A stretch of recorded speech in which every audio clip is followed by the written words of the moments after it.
নিউজেডিত Assam north ইষ্টৰ agenda Assam চলি আছে, বিভিন্নজন আহিছে। ভাৰতীয় জনতা পাৰ্টীৰ নেতাকৰ্মীৰো ভিৰ হৈছে। এজন পাৰিষদ অৰূপ ডেকা আছে আমাৰ সৈতে। এজেণ্ডা অসমত আমি ৰাজনীতিৰ কথা পাতিছোঁ। নিৰ্বাচন আহি আছে, বৰ বেছি দিন নাই। আপোনালোকৰ এজেণ্ডা ইতিমধ্যে ছেট হৈ গৈছে। হিমন্ত বিশ্ব শৰ্মাৰ উন্নয়ন আৰু অনুপ্ৰৱেশকাৰী সমস্যাটোক আপোনালোকে তুলি ধৰিছে। এজন পাৰিষদ হিচাপে কওক, গুৱাহাটীৰ সমস্যাবোৰৰ ওপৰত কওক। গুৱাহাটীৰ বহুত সমস্যা আছে, সেই সমস্যাবোৰ কিমান দূৰ বিজেপিয়ে বাস্তৱ ক্ষেত্ৰত সমাধান কৰিব পাৰিছে? চাওক, গুৱাহাটী আমি যদি চহৰখন হিচাপে ধৰি লওঁ, গুৱাহাটী এখন টোটেলি আনপ্লেন চিটি।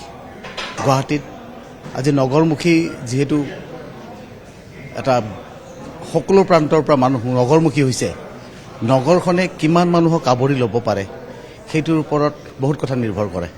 আজি শ্বিলঙৰ পৰা যেতিয়া গুৱাহাটীলৈ ৰাজধানী উঠি আহিছিলে, এখন নগৰ গঢ়ি উঠিছিলে।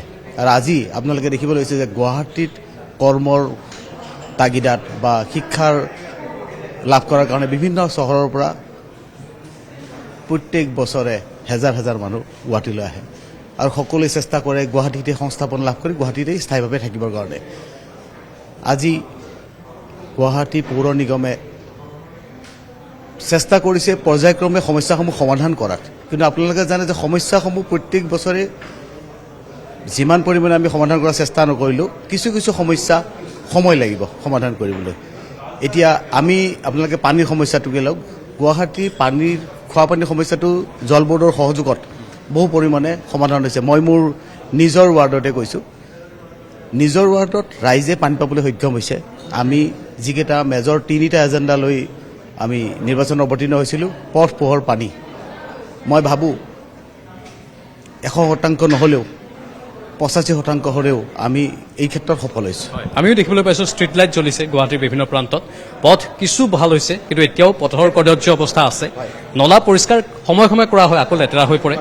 এটা প্ৰশ্ন বিভিন্ন সময়ত উত্থাপন হয়, গুৱাহাটীবাসীয়ে কয় যে আমি যেতিয়া গুৱাহাটী পৌৰ নিগমৰ কোনোবা পাৰিষদক ফোন কৰিলে তেওঁলোকে ৰিপ্লাইটো এনেধৰণে দিয়ে যে আপোনালোকে কি কৰি আছে, মানে জনসাধাৰণকেই দুখটো দিব বিচাৰে। কিন্তু পাৰিষদজনৰো দায়িত্ব, তেওঁ জনপ্ৰতিনিধি, তেওঁ এই ব্যৱস্থাটোৰ মাজত নিজেহে আহিছে, তেওঁ কোনো টানি অনা নাই।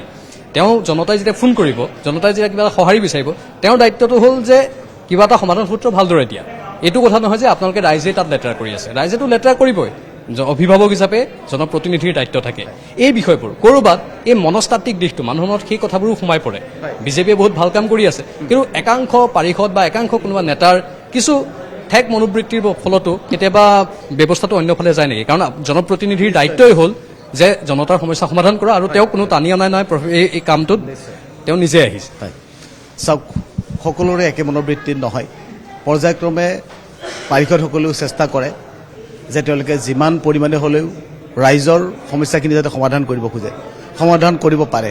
আমি সমিল মিলৰ মাজেৰে যদি সকলো সমস্যা নিজে অলপ আগভাগ লৈ কৰিব বিচাৰোঁ, বা আমি উন্নয়ন সমিতিসমূহৰ পৰামৰ্শ লৈ আমি যদি কৰিব বিচাৰোঁ, যেতিয়া সকলো সমস্যাসমূহ যেতিয়া আমি ৰাজহুৱাভাৱে আলোচনা কৰি, ব্যক্তিগতভাৱে নাৰাখি ৰাজহুৱা মঞ্চত আমি উপস্থাপন কৰি পাৰিষদৰ লগত আলোচনা কৰি আমি কামখিনি আগবঢ়াই দিওঁ, পাৰিষদসকলেও পাৰ্যমানে প্ৰচেষ্টা কৰিব, তেওঁলোকে ৰাইজৰ সমস্যাখিনি যাতে সমাধান কৰিব পাৰে।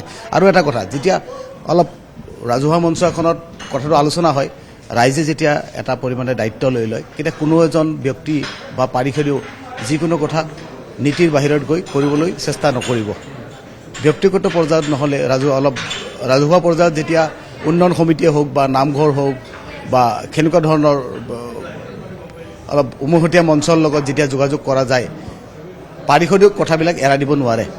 দায়িত্বখিনি যেতিয়া আমি সমিল মিলৰ মাজতে লওঁ, আমিও নিজৰ ৱাৰ্ডতো আমি সেনেকৈ প্ৰচেষ্টা কৰিছোঁ। ৰাইজক যেতিয়া আমি যিকোনো প্ৰচেষ্টাতে সহায় কৰিবলৈ বা আমি নিমন্ত্ৰণ কৰোঁ, বা ৰাইজে নামাতিলে আমিও যেতিয়া আহোঁ, আমি চেষ্টা কৰোঁ যে পৌৰ নিগমৰ সহযোগত যাতে সমস্যাবিলাক আমি সমিল মিলৰ মাজে সমাধান কৰিব পাৰোঁ। আমি আশা কৰিম এজন পাৰিষদ হিচাপে বিজেপি দলৰ আপুনি ভালদৰে কামবোৰ আৰু নিপুণতাৰে কৰক আৰু সুদৃঢ়ভাৱে কৰক। আৰু এজেণ্ডা অসমত আপোনালোক আহিছে, এনেধৰণৰ বহু পাৰিষদ আহিছে, বহু নেতাকৰ্মী আহিছে।